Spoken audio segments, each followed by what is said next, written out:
नमस्कार, आप देख रहे हैं इंडिया न्यूज हरियाणा और साथ में हूं आपकी कीर्ति कंसल। और शुरुआत करेंगे फटाफट खबरों की। सोनीपत में कृषि मंत्री जेपी दलाल ने बरोदा उपचुनाव को लेकर अधिकारियों के साथ बैठक की। जेपी दलाल ने अधिकारियों को बरोदा की समस्याओं को जल्द से जल्द हल करने के दिशा निर्देश दिए। कांग्रेस और विपक्ष पर जेपी दलाल ने निशाना साधा, कहा कि विपक्ष चुनाव के समय बेतुकी बयानबाजी कर रहा है। बरोदा की जनता सरकार में हिस्सेदारी करेगी।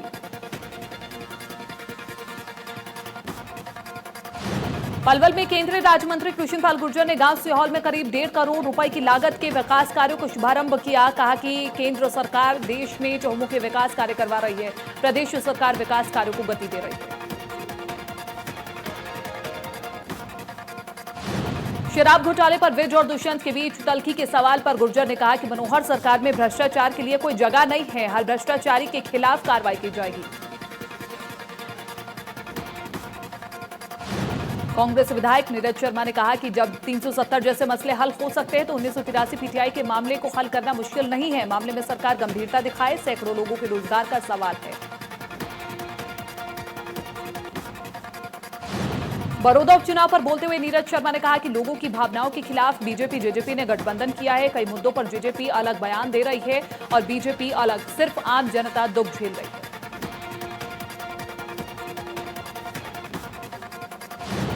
मुख्यमंत्री मनोहर लाल ने दिल्ली में फरीदाबाद और गुरुग्राम के अधिकारियों से कोरोना की स्थिति को लेकर की चर्चा। अधिकारियों को दिए जरूरी दिशा निर्देश।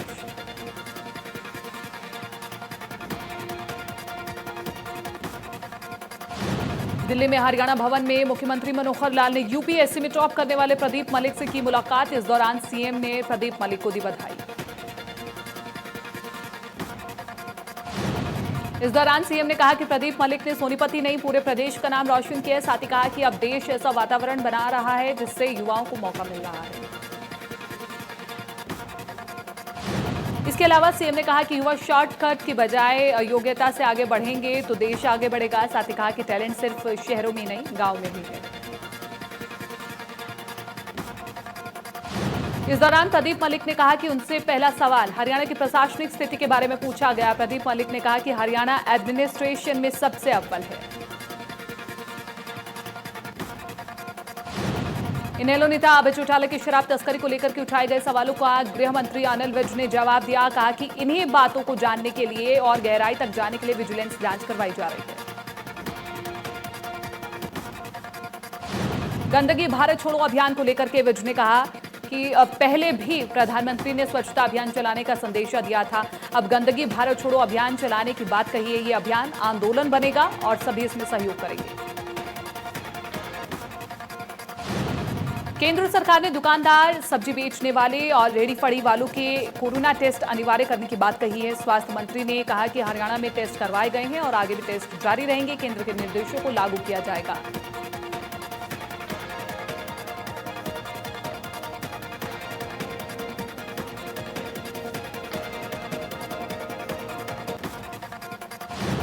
फरीदाबाद के गांव मचगर के स्वतंत्रता सेनानी 101 वर्षीय जगरान को बल्लभगढ़ के एसडीएम बालीना राणा ने उनके घर जाकर के उन्हें सम्मानित किया। इस मौके पर स्वतंत्रता सेनानी के परिजनों के अलावा गांव के सरपंच भी मौजूद रहे। कोरोना महामारी के चलते इस बार सरकार स्वतंत्रता सेनानियों को उनके घर जाकर के सम्मानित कर रही है। 1940 में आजाद हिंद फौज में शामिल रहे स्वतंत्रता सेनानी जगराम ने 1944 में 2 साल की जेल काटी। कोरोना काल में पहली बार जन्माष्टमी बड़े ही सूक्ष्म तरीके से मनाई जा रही है। मंदिरों में कान्हा जी का जन्मदिवस सादे तरीके से मनाया जाएगा। जन्माष्टमी पर भक्त मंदिरों में तो आएंगे, लेकिन इस बार झांकी देखने को नहीं मिलेगी।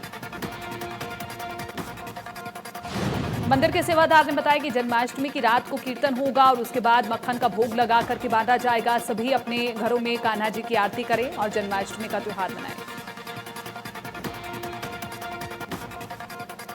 गोहाना में सर्व कर्मचारी संघ और जनसंघर्ष मंच हरियाणा के बैनर तले कर्मचारियों ने सरकार के खिलाफ प्रदर्शन किया। इस दौरान कर्मचारियों ने केंद्र सरकार पर सार्वजनिक क्षेत्र को बेचने और श्रम कानून खत्म करने का आरोप लगाया। प्रदर्शनकारियों ने कहा कि सरकार तुरंत प्रभाव से मजदूर विरोध संशोधन को रद्द करे, साथ ही बेरोजगारी के लिए भत्ता जारी करने की मांग की।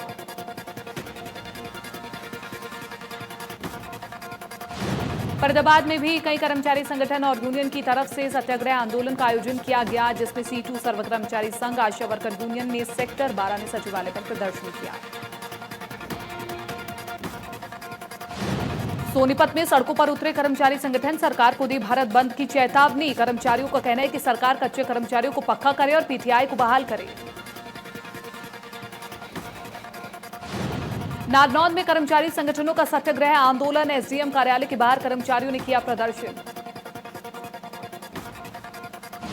सत्याग्रह आंदोलन में शामिल हुए कई ट्रेड यूनियन सरकार की श्रम नीतियों का किया विरोध, मांग पूरी न होने को लेकर के सरकार के खिलाफ की नारेबाजी। भिवानी में कर्मचारियों ने जेल भरो आंदोलन के तहत गिरफ्तारियां दी और रिहा भी हो गए। इस आंदोलन में आशा वर्कर, पीटीआई, सफाई कर्मचारी और कई विभागों के कर्मचारी हुए शामिल। कर्मचारियों ने कहा कि सरकार निजीकरण को बढ़ावा दे रही है, सार्वजनिक क्षेत्र के उपक्रमों को बेच रही है, श्रम कानूनों की धज्जियां उड़ाई जा रही हैं, किसान विरोधी फैसले लिए जा रहे हैं जिन्हें बर्दाश्त नहीं किया जाएगा।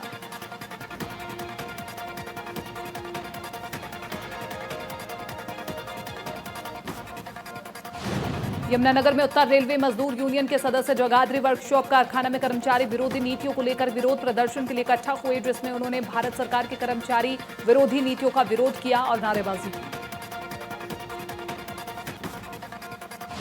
यमुनानगर में सर्व कर्मचारी संघ के आह्वान पर सैकड़ों कर्मचारियों, मजदूरों और किसानों ने भारत छोड़ो आंदोलन की 78वीं वर्षगांठ पर भारत बचाओ सत्याग्रह आंदोलन में हिस्सा लिया और शहर भर में प्रदर्शन किया। जिला सचिव और महासंघ नेता ने कहा कि यह सत्याग्रह सार्वजनिक क्षेत्र के उपकरणों को निजी हाथों में सौंपने, जनतांत्रिक और मानव अधिकारों पर हमला करने, संवैधानिक संस्थाओं को कमजोर करने के विरोध में किया गया। सिरसा में ट्रेड यूनियन के आह्वान पर कर्मचारियों ने जेल भरो अभियान चलाया। कर्मचारी विरोधी फैसले के विरोध में सर्व कर्मचारी संघ के बैनर तले रोष प्रदर्शन किया गया। बाजारों में रोष मार्च निकाल करके कर्मचारियों ने गिरफ्तारियां दी। कर्मचारी संगठन के पदाधिकारियों ने बताया कि सरकार कर्मचारियों के हितों के साथ खिलवाड़ करती हुई नजर आई है। अगर उनकी मांगें नहीं मानी गई तो आने वाले दिनों में उग्र आंदोलन शुरू किया जाएगा, जिसकी जिम्मेदार सरकार होगी। सिरसा में किसानों ने सरकार के खिलाफ मुंह पर काली पट्टी बांध करके प्रदर्शन किया। किसानों का कहना है कि सरकार किसानों के खिलाफ 3 अध्यादेश लेकर के आई है, जिसको लेकर के किसान सरकार के खिलाफ सड़कों पर उतरे हैं। किसान नेता विकल्प आचार्य ने बताया कि सरकार ने जो 3 अध्यादेश लाई है उनके खिलाफ किसानों में भारी रोष है। साथ ही उन्होंने कहा कि सरकार किसानों के हित में नहीं सोच रही है। इलाहाबाद में भाखड़ा नहर में पानी नहीं आने के चलते लोगों ने सरकार के खिलाफ प्रदर्शन किया। प्रदर्शन कर रहे लोगों का कहना है कि पिछले 15 साल से नहर में पानी नहीं आता, घर आता तो भी कम मात्रा में आता है। बता दें कि राजस्थान की सीमा से सटे गांव कर्मशाना, मिठनपुरा, ढाणीशेरा, किशनपुरा गांव के युवाओं ने पानी नहीं पहुंचने के चलते नहर के पुल पर धरना दिया और सरकार को 48 घंटे का अल्टीमेटम दिया। भवानीखेड़ा में पेयजल की समस्या को लेकर के नगर पालिका पार्षदों ने विधायक विशंभर वाल्मीकि से मुलाकात की, जहां विधायक ने जल्द ही समस्या के समाधान का आश्वासन भी दिया। गुरुग्राम में अवैध रूप से पार्टी आयोजित करने के आरोप में 30 युवक युवतियां गिरफ्तार की गई। पुलिस कमिश्नर को शिकायत मिली थी, जिसके बाद एसीपी के नेतृत्व में रेड मारी गई। मौके से 3 बियर पेटी और शराब की बोतलें बरामद की गई। यमुनानगर में बिजली निगम में कर्मचारियों की मिलीभगत से सामने आया 6 करोड़ रुपए का घोटाला। आरोपियों के खिलाफ पुलिस ने किया मामला दर्ज। बता दें कि कंस्ट्रक्शन विभाग के एसडीओ एफआईआर ने दर्ज कराई थी और एसडीओ ने बताया कि तय वक्त में एल्युमिनियम कंडक्टर ओएबी केबल लगाने का कार्य पूरा न करने के बावजूद भी फर्म को भुगतान किया गया है। सोना के जखोपुर में बिजली का करंट लगने से 11 वर्षीय बच्चे की मौत हो गई और 13 साल की बच्ची घायल हो गई। गली में खेलते वक्त यह हादसा हुआ। पड़ोसी के कूलर में करंट आ गया, जिसे छूने से बच्चे की जान चली गई। पलवल में अस्पताल में फायरिंग के मामले में पुलिस ने 15 लोगों के खिलाफ हत्या के प्रयास सहित कई धाराओं में केस दर्ज कर दिया है। नागरिक अस्पताल में दर्जन भर से ज्यादा युवकों ने फायरिंग की और युवक से मारपीट की। फतेहाबाद में व्यापारी से 10 लाख की फिरौती मांगने के मामले में पुलिस ने कुश्ती कोच को गिरफ्तार किया। कोच व्यापारी के पड़ोस में ही रहता था और शादी पर हुए कर्ज को चुकाने के लिए उसने ये शॉर्टकट अपनाया। डीएसपी ने बताया कि कोच ने व्यापारी के घर से बाहर निकल करके धमकी भरा पत्र और 2 जिंदा कारतूस रख करके फिरौती मांगी थी, जिसके बाद आरोपी को गिरफ्तार किया गया और मामले में इस्तेमाल हुई बाइक भी बरामद की गई। पलवल में जेठ पर महिला से रेप करने का आरोप लगाया। भाई की पत्नी को ओयो होटल में ले जाकर के जेठ ने अपनी हवस का शिकार बना डाला और पुलिस ने केस दर्ज कर जांच शुरू की। पलवल में पुलिस ने मुखबिर की सूचना पर पंजाब नंबर की गाड़ी से 58 पेटी इंग्लिश की अवैध शराब पकड़ी। ये शराब पंजाब से गाड़ी में भरकर के यूपी के आगरा में ले जाई जा रही थी। पुलिस ने नेशनल हाईवे पर नाकाबंदी करके शराब सहित एक आरोपी को भी काबू किया। पुलिस ने आरोपी के खिलाफ केस दर्ज कर उसे कोर्ट में भी पेश किया।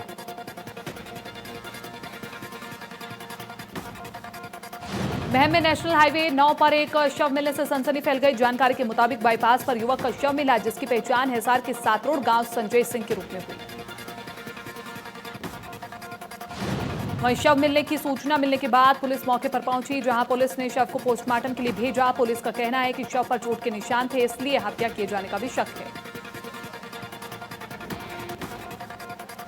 यमुनानगर के मुकुंद विहार कॉलोनी में झाड़ियों में 25 साल के युवक का शव मिला, जिसकी पहचान शिवम के रूप में हुई। मृतक घर से लापता था, जिसके बाद उसका शव मिला। कैथल की जनकपुरी कॉलोनी में मामूली कहासुनी के चलते महिला की हत्या का मामला सामने आया है। जानकारी के मुताबिक महिला की हत्या किसी नुकीली चीज से वार करके ही की गई। मृतक महिला की बेटी ने घर के सामने मैकेनिक का काम करने वाले एक युवक पर हत्या का आरोप लगाया है। पीड़िता की बेटी ने बताया कि उसके परिवार का आरोपी से गाड़ी को लेकर के कहासुनी हुई थी। रेवाड़ी के भड़ावास गांव में एक महिला के साथ मारपीट का मामला सामने आया है। महिला का आरोप है कि फर्श पर पानी गिर जाने के चलते उसके महिला के ससुर ने उसके साथ लात घूंसे और लकड़ी के पेट से मारपीट की। पीड़िता का कहना है कि मारपीट के चलते उसका गर्भपात भी हो गया। वहीं पुलिस ने महिला की शिकायत पर आरोपी ससुर के खिलाफ मामला दर्ज कर लिया और जांच शुरू कर दी है।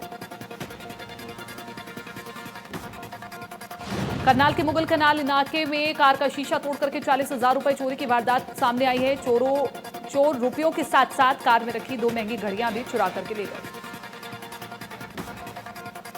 करनाल में आए दिन कार का शीशा तोड़ करके चोरी के मामले सामने आ रहे हैं, लेकिन पुलिस अभी तक चोरी की इन वारदातों पर लगाम नहीं लगा पाई है।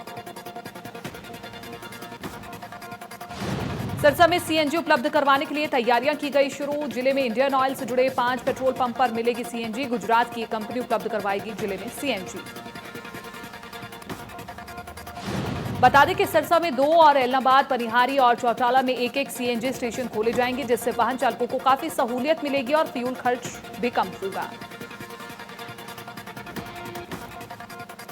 मिनी क्यूबा कहे जाने वाले भिवानी में मुक्केबाजी के साथ दिखेंगे कुश्ती के दाव पेच। हरियाणा कुश्ती संघ ने भिवानी कुश्ती संघ की नई कार्यकारिणी का गठन कर सौंपी जिम्मेदारी।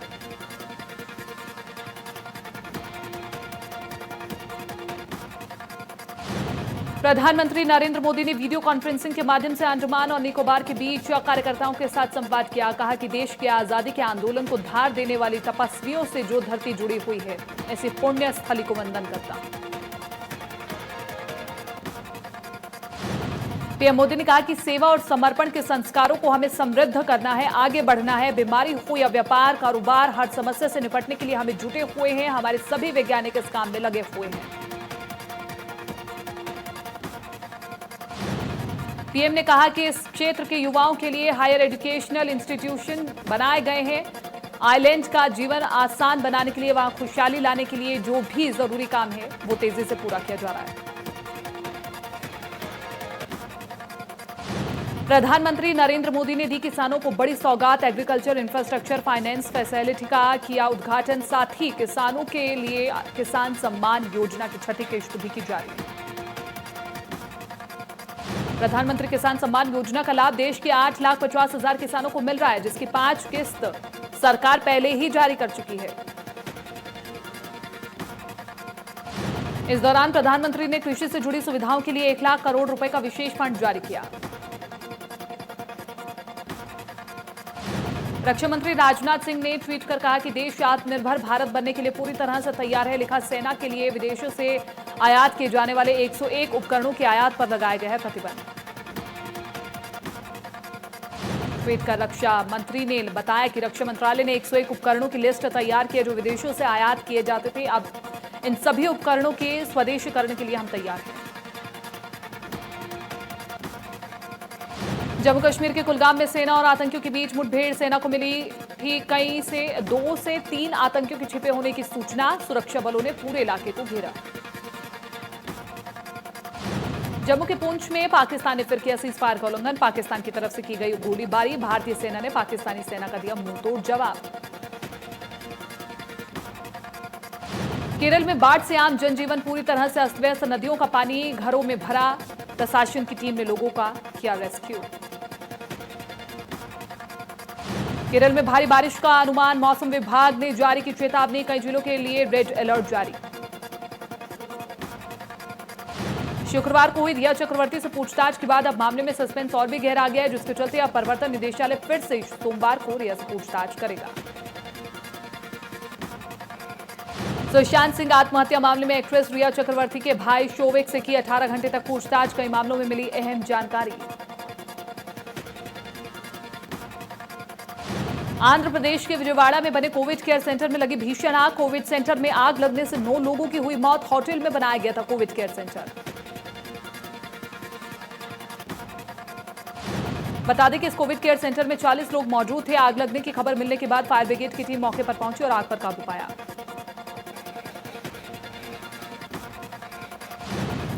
कोविड सेंटर में आग लगने पर पीएम मोदी ने जताया दुख। आंध्र प्रदेश की सीएम से की बात। सीएम मनोहर लाल ने ट्वीट किया कि आंध्र प्रदेश के विजयवाड़ा में कोविड केयर सेंटर में आग लगने की दुर्घटना की खबर से गहरा दुख हुआ। ईश्वर दिवंगत हुए नागरिकों की आत्मा को शांति दे, घायलों को जल्द स्वस्थ करे। हरियाणा में कोरोना का कहर जारी। कोरोना मरीजों की संख्या 39,843। अब तक प्रदेश में कोरोना से 474 लोगों की गई जान। अब भी 6,338 केस एक्टिव।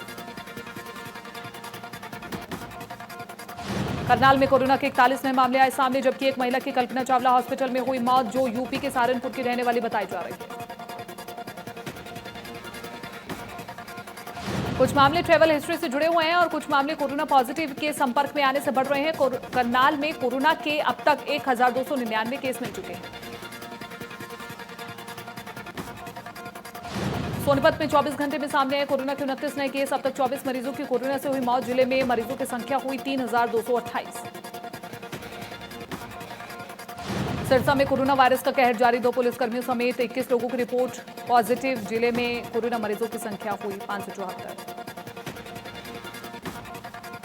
फिलहाल सिरसा में 262 केस एक्टिव। अभी तक जिले में कोरोना से 6 लोगों की मौत हो चुकी है।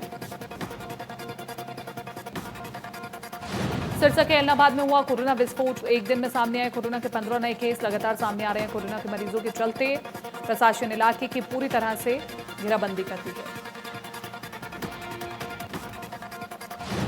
पूरी दुनिया में सबसे तेजी से भारत में बढ़ रहे हैं कोरोना के मामले। देश में एक दिन में सामने आए कोरोना के 65,156 नए केस। अब तक कोरोना से 43,453 लोगों की मौत। देश में कोरोना के मामले में महाराष्ट्र पहले नंबर पर। अब तक सामने आए कोरोना के 5,03,084 नए केस। 1,47,000 से ज्यादा केस अब भी एक्टिव। तमिलनाडु में जमकर के कहर बरपा रहा है कोरोना वायरस। अब तक कोरोना से 4,808 लोगों की हुई मौत। सामने आए 2,90,907 केस। दिल्ली में कोरोना की नहीं थम रही है रफ्तार और एक दिन में फिर सामने आए 1,404 नए केस। मरीजों की संख्या बढ़कर के हुई 1,44,127। अभिषेक बच्चन को 11 जुलाई को कोरोना पॉजिटिव पाए जाने के बाद मुंबई के नानावती अस्पताल में भर्ती करवाया गया था। 29 दिन अस्पताल में बिताने के बाद आखिरकार अभिषेक बच्चन अपने घर वापस लौटने के लिए तैयार है। टेस्ट नेगेटिव आ चुका है।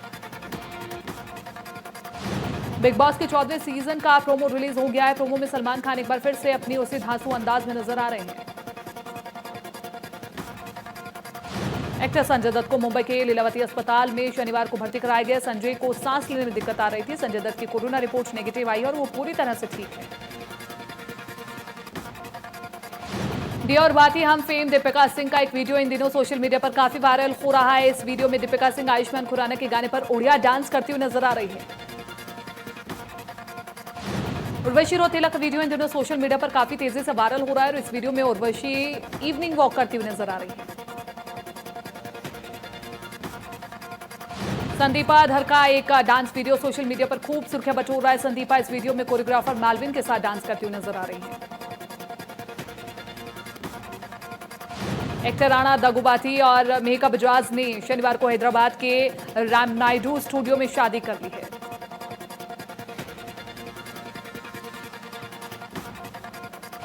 प्रिय प्रकाश वॉरियर अपनी आंख के इशारे वाले एक वीडियो से जमकर के धूम मचा चुकी है। प्रिय प्रकाश वॉरियर ने अपने इंस्टाग्राम पर एक और वीडियो शेयर किया। वीडियो में प्रिया पार्लर में बैठी अपनी आंखों का जादू चलाती हुई नजर आ रही है।